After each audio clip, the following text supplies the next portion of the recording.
Juan, investigación, novela, lo tuyo, porque además tocas temas que parecen lejanos a México. Nazis, uno diría Alemania, Cosa Nostra está como por ahí en Italia, o sea, ¿qué demonios en México? Stalin, Lenin, Trotsky, Rusia, o sea, ¿qué tiene que ver todo esto en México? Mira, esa es precisamente la parte que me ha tocado pues investigar por una razón muy sencilla.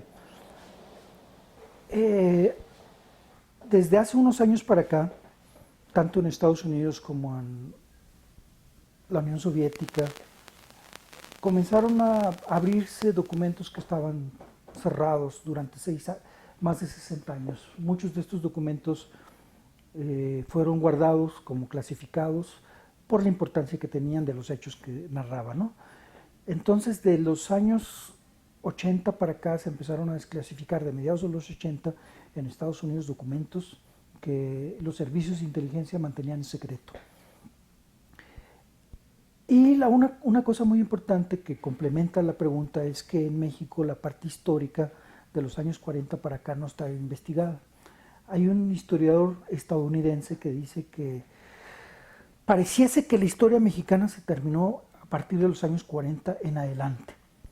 De los 40 para atrás, debido a la Revolución Mexicana y todo lo que genera la Revolución Mexicana, desde principios de los 1910, los historiadores, los investigadores y a mucha gente que le gusta la historia la apasionó tanto la historia del proceso revolucionario que se generó mucha información, mucha investigación, personajes de Villa, todo lo que fue la revolución, Zapata, etcétera, etcétera. Esa parte está muy bien documentada y los años posteriores pareciese que solamente pequeños aspectos como la economía o cuestiones sociales se investigaron después de los años 40. Y todos estos temas que estamos hablando, de la Cosa Nostra en México, de los nazis y de las operaciones de los agentes rusos, suceden en esa época en adelante. Y a mí, como al estar investigando documentos desclasificados, me encuentro que en su conjunto muchos de esos documentos están hablando de esos tres temas, están apareciendo. A mí me fascinaba la parte de los nazis, por la juventud, haber conocido en mi juventud la Segunda Guerra Mundial y apasionarme por la Segunda Guerra Mundial, ¿no? Entonces, la Alemania, eh, lo que se había generado en la Segunda Guerra Mundial era una parte que me apasionaba. Entonces, lo que empecé a hacer cuando llegan a mis manos estos documentos, me doy cuenta que hay una parte que en México es totalmente desconocida y es la presencia de agentes alemanes en el país. Por la importancia estratégica de México, tanto por el petróleo que le está vendiendo Alemania, como la frontera porosa que tiene México con los Estados Unidos, que va a servir de trampolín para la investigación de actividades o de espionaje hacia los Estados Unidos. Entonces esto me conlleva a tener una parte importante, tener un filón importante en documentos que podría ser un filón de oro de actividades de los alemanes en México y en particular de los nazis.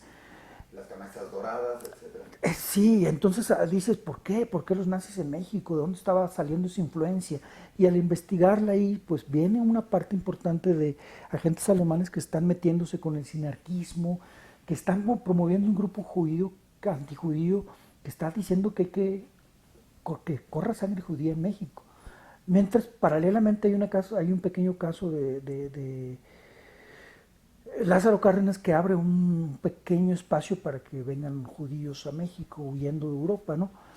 Entonces hay una situación ahí que además es una cultura como que no nos corresponde a los mexicanos tradicionalmente, ¿no?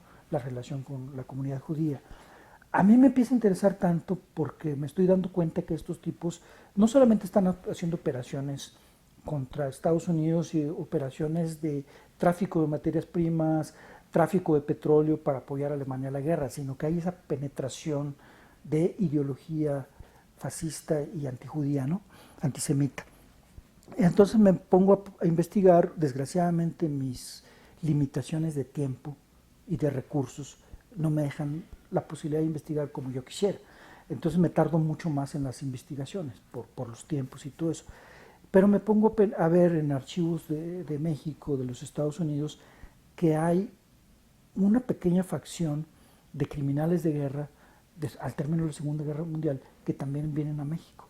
Esos criminales de guerra, ¿por qué no se les persiguió en México? ¿Por qué no se les encuentra? Todos sabemos de historias en Argentina, en Brasil, en Uruguay, en Sudamérica, pero seguro llegaron muchos a México y aquí pasaron desapercibidos. ¿Qué pasó con estos criminales de guerra nazis y con toda esa influencia nazi que se metió en el país? Pasaron desapercibidos porque, primero, a México como parte de la guerra no le importó tanto, ¿no? Es decir, no tuvo una participación tan importante y no les interesaba conocer a profundidad quién estaba viniendo después de la Segunda Guerra Mundial. Lo que yo me encontré en los archivos de la Secretaría de Relaciones Exteriores es que hay una serie de hijos de alemanes que nacieron durante los años previos de la guerra, a partir de los años 20, nacieron en México. Todos ellos eran hijos de empresarios, por decirlo así, o agricultores que tenían fincas cafetaleras en Veracruz y en Chiapas. La comunidad alemana que vivía en México tenía controlado las fincas cafetaleras de Chiapas y era una comunidad muy fuerte, con muchos recursos y grande. Aproximadamente se calcula que durante los años previos a la guerra en México están radicando alrededor de 60,000 alemanes. ¿Sí? Ellos tuvieron hijos aquí. Cuando se viene la guerra, la Segunda Guerra Mundial, ellos habían nacido a partir de los 20, cumplen 18, ya tienen más años que 18 cuando empieza la invasión a Polonia, y todos esos alemanes que radicaban en México, que tenían nacionalidad mexicana por haber nacido en México, se van a pelear a Europa, rechazan la nacionalidad alemana. Estando allá, después de que quedan derrotados en campos de concentración y la Europa es devastada, algunos de esos mexicanos de origen alemán habían muerto en la guerra, pero hay otros que quedaron vivos y se dan cuenta que ante la destrucción de Europa les conviene más regresar a México. Ya habían perdido su nacionalidad, pero hacen trámites en el consulado de Frankfurt para regresar a México y México les da las facilidades. Por ejemplo, incluso en algunos casos no les piden un papel que era fundamental para salir de Alemania, que era el certificado de desnazificación, ¿sí? Que era más importante incluso que los pasaportes. En ese proceso de que se están regresando muchos ciudadanos de origen alemán, mexicanos de origen alemán, se cuelan una gran cantidad de personas desconocidas que se dicen que están relacionados con México, y hay un mecanismo donde se puede deducir que se están huyendo a través de ese proceso. Entonces ahí, como es una cuestión que hay que triangular y que hay que investigar y que hay pocos documentos, no se puede saber quién vino con precisión, porque entraban con papeles falsos. Aquí había que hacer una triangulación en la investigación de fotografías, porque los nombres no corresponden, ¿me entiendes? Y de esa manera pudieron escapar. Sí, pero ahora, todos estos nazis que llegan a México, algunos alemanes, algunos nazis, algunos no nazis, digamos, en cuestión del partido, alemanes que vienen llegando a México, algo de esta cultura nazi la traen con ellos, la arraigan en el país. ¿Sucede algo con esto? O sea, fuera de lo que cuentas en tu libro, que es sobre la influencia nazi, pero a nivel político, a nivel otra cosa. Pero todo esto que crean tiene que ver y sucede con la política después en nuestro país, en la parte de nazismo. Mira, hay una influencia muy fuerte de nazismo que se queda acotada. Hay muchas leyendas urbanas, por ejemplo, por decirlo de esa manera, leyendas en el norte. No sé si conozcas en Chile la colonia Dignidad. Sí.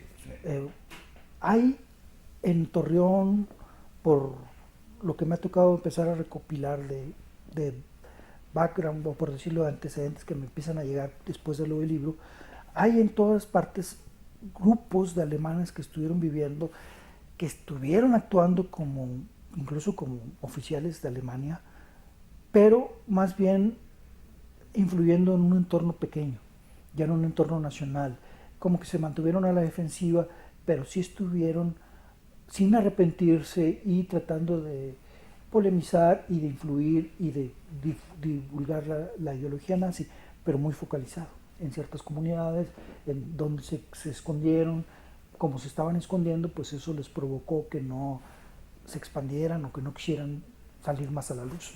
Pero hay todo un partido político en México que tiene antecedentes también dentro de gente o de relaciones con esta parte nazi. Es más, hoy en día también hace poco en cierto estado de la República un grupo creó un partido neonazi. Fíjate que en ese caso... ¿No hay mayor influencia? Sí hay mayor influencia, pero siempre acotada y aderezada con un proceso de que en México, vamos a decir, los grupos de ultraderecha estaban más relacionados con la Iglesia Católica y eso provocó que la ideología nazi tuviera un pequeño amortiguador para quedarse menos en los términos como apareció en Europa. Sin embargo, siempre al interior de un partido del PAN y incluso de otros más pequeños que fueron desconocidos, y muy particularmente en el movimiento sinarquista, que tenía mucha relación con los falangistas, sí apareció esta ideología.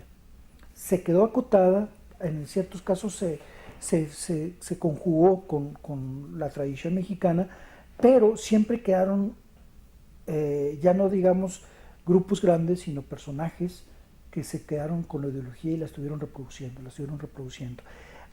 Yo tengo la investigación reciente de que a partir de los años 80 reaparecieron estos ideólogos formando los grupos que ahora están saliendo. Es decir, jóvenes que se educaron con estos tipos que en los 80 formaron un grupo neonazi al interior del PAN o al interior de universidades. Llámese la Universidad de Guadalajara. Yo tuve contacto con Jorge Lankenau, el ex banquero, que él me contó en prisión que estuvo formado por un grupito y él tenía un grupo neonazi al interior del Tecnológico de Monterrey. Entonces estos grupos empezaron a educar y medio clandestinamente a los jóvenes que están apareciendo, porque no nada más es en Chihuahua, no nada más es en Jalisco, no nada más es en el Estado de México. En Monterrey tenemos un tipo que fue alcalde, además fue delegado del PAN de la sede Sol, le dicen el Führer, y entre sus actividades clandestinitas o acotadas y hoy en día él va a un gaucha a hacer actividades de guerra, de juego, pero todos van con el uniforme de nazis. Esto es interesante, habría que documentarlo todo. Porque entonces yo creo que en este momento estos pequeños grupos que están medio aislados y que van a empezar a florecer, y también van a empezar a florecer un poco por la intolerancia y por la descomposición social que hay en el país, ¿no? Que ellos empiezan a ver como que las bodas gay, que las marchas gays y esas cosas que desde la ideología nazi pueden decir, hay una descomposición que nos obliga a salir, ¿no? Claro. ¿Existe algún riesgo real de que en México surgiera toda esta ideología nazi a raíz de todo lo que se involucró? Porque además, dentro de tus libros, en especial el de los nazis en México, hablas de personalidades muy influyentes del gobierno en ese momento y hoy en día, sí, Azcárraga, Alemán, etcétera, que tenían que ver con estos grupos. ¿Existe algo de ellos que pueda resurgir gracias a este apoyo o a otros apoyos? Sí, creo que pueda resurgir, y porque la intolerancia siempre, y ese es el riesgo mayor, siempre se trata de expresar, ¿no? Pero creo que puede surgir muy acotada y hasta ciertos personajes que tienen el potencial de crecer, sin duda que tienen el potencial de crecer. No sé por qué razón en México hay una gran admiración por Hitler y por los nazis muy escondida. Nos hubiera llevado a todos, porque ninguno no somos güeritos, claro, ni ojos azules, ni medio. Y si te fijas, esa es una de las razones que yo me ha parecido medio ilógica, que entre los grupos neonazis que han salido no están los rubios anglosajones o varios, ¿no? Pero hay muchas páginas de neonazismo. Algunos no entienden, lo hacen como juego, los rockeros les gusta el símbolo, sí, no lo entienden, pero sí hay el potencial siempre lo va a haber, y desgraciadamente mientras haya personajes con poder que se aferran a la ideología, ahí está el riesgo. Entrando en esos temas que ya tocamos, lo que era el nazismo, también tocó todo lo que tuvo que ver con la revolución, con el comunismo, con toda la influencia rusa. O sea, hablamos del nazismo, pero el nazismo después de esto nos trajo a un Trotsky a México, ¿sí? Con todo lo que implica para el gobierno ruso y para la política rusa de esos momentos, de los 40 también. Fíjate que hay una cosa bien importante que que hasta ahorita a mí me está... Acabo de estar con un compañero que me ayudó mucho con el libro, que vivió en Rusia. Y una de las cosas que ahorita yo estaba reflexionando es que precisamente estos personajes que toco, el agente ruso que se viene para acá es de origen judío. Ellos en el zarismo, Lenin y todos ellos, en el zarismo hubo todo este antisemitismo, el pogrom que le llamaban, ¿no? De hecho, Trotsky se cambia el nombre porque su apellido son judíos. Leónidas se cambia el nombre, Nahum y todo, porque son judíos. Claro. Y hay esta pelea en términos de los grupos del poder que a Trotsky lo sacan como parte precisamente de ese antisemitismo del Politburó. Y lo que viene a conjuntar aquí en México, y eso es lo interesante del tema, es que todos estos personajes se vienen aquí y aquí terminan parte de esta pelea interna que tenían en la Unión Soviética, ¿no? Entonces, en México, esto que ocurrió con Trotsky, que posteriormente lo quisieron rescatar al asesino de Trotsky a Mercader de la prisión de Lecumberri, y luego la parte final de la investigación que tengo, que es que los agentes soviéticos forman redes para conseguir los secretos de la bomba atómica, hace una cuestión interesante, pero también es una situación donde, volviendo a lo mismo, todas estas partes estaban desconocidas, aunque ahí estaban. Y es cuestión de rascarle y es cuestión de investigar, y desgraciadamente hay muy poca investigación en esta parte para sacar cosas que nos van a sorprender aún más, ¿no? Dime algo, curiosamente en todos los temas que mencionas, bueno, en estos dos libros, incluyendo hasta el de la Cosa Nostra, tiene que ver algo alrededor de temas que tienen que ver con la comunidad judía de México. Invariablemente, la Cosa Nostra, los nazis en México, y ni qué decir de Trotsky, o sea, un judío en México que es asesinado desde Rusia, o sea, todo alrededor. ¿Qué tiene que ver la comunidad judía en todo esto? Pues a mí me sorprende, tiene que ver, o sea, porque si a mí me sorprende, porque fíjate que si nos vamos al de la Cosa Nostra, el personaje que viene aquí a abrir todas las redes al principio del tráfico de drogas es Benjamin Bussi Siegel. Él es judío de origen ruso. A mí siempre me ha sorprendido la comunidad judía por la relevancia que tienen algunos de sus personajes, llámese científicos, llámense todo eso, pero más allá de eso, pues a lo mejor eran muy activos y muy emprendedores, entonces anduvieron metidos en todo. ¿tiene algo que ver alguno de tus personajes o de todo esto con la comunidad judía? ¿Estuvo involucrado? ¿Investigaste algo hacia la comunidad judía en todo esto? No, yo quiero investigar, más bien quiero acercarme a la comunidad judía para poder tener mayores elementos, mayores recursos de información, y que incluso pudiésemos hacer algo conjuntamente con lo que he podido investigar para delimitar hasta dónde, quiénes y cómo llegaron criminales de guerra a México. Hablando de criminales de guerra, De nazis principalmente. Claro, Sí, claro. Sí, a eso me refiero. y para averiguar y por qué influencia tuvieron o si tuvo algo que ver en contra de la comunidad o si tuvieron algún choque. ¿Sabes de algo que haya sucedido con ellos? No. Vivieron cada uno por su parte. Sí, ahí desconozco, creo que ya vinieron a la defensiva, creo que ya no, pero es muy importante saber quiénes vinieron, cómo se escondieron, quiénes los protegieron en México, porque Claro. sí recibieron protección de México. Pero además, tú hablas antes, en tu libro hablas de antes, de los nazis que llegaron antes a infiltrar algo que hoy es un tema de moda y que en esos entonces yo creo que nadie se preocupaba y decían los carteles, el narcotráfico. Y hablas muy puntualmente que además los nazis vinieron a infiltrar el narcotráfico a México. Sí, pero que lo estaban utilizando básicamente como un arma contra los Estados Unidos para decir, vamos a desmoralizar a los soldados metiéndoles droga, ¿no? Y Stalin, que es tu nuevo libro, toda la historia de Stalin, bueno, la persecución contra Trotsky, las operaciones soviéticas infiltradas en México. ¿Qué tiene que ver con México? ¿En qué afecta a México? ¿Simplemente vino, lo mataron, asunto terminado? ¿O qué todo eso tuvo que influenciar en México y en todo lo que sucede en nuestro país? Claro, lo básico, lo central es que fue plataforma, ¿no? México fue plataforma para sus operaciones y un tanto porque Trotsky llegó aquí. Pero el hecho que se involucren personalidades, personajes, funcionarios, salud, funcionarios mexicanos cambia un poco la relación. Porque, por ejemplo, si nos ponemos a reflexionar que la infraestructura mexicana, personajes mexicanos, jugaron un papel pequeño, quizás un secundario, pero importante, que permitió que Stalin consiguiera la bomba atómica a través del espionaje que pudieron hacer desde México, pues ya cambia la relación y la importancia del país, ¿no?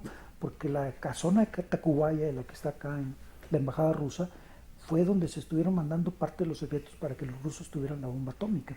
Entonces ahí, pues, somos la plataforma, pero también jugamos un papel menor, pero importante para esos acontecimientos.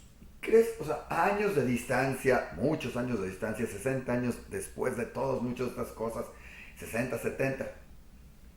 La pregunta es, ¿y de qué sirve investigar todo esto? ¿Qué cambiaría hoy en día el descubrir alguna de estas cosas? Los criminales sabemos, hay que perseguirlos, pero muchos... Claro. Pero todo lo demás... Todo lo demás tiene importancias quizás para ciertas cosas menores, para otras cosas sí son más relevantes. Porque, ¿qué sucede?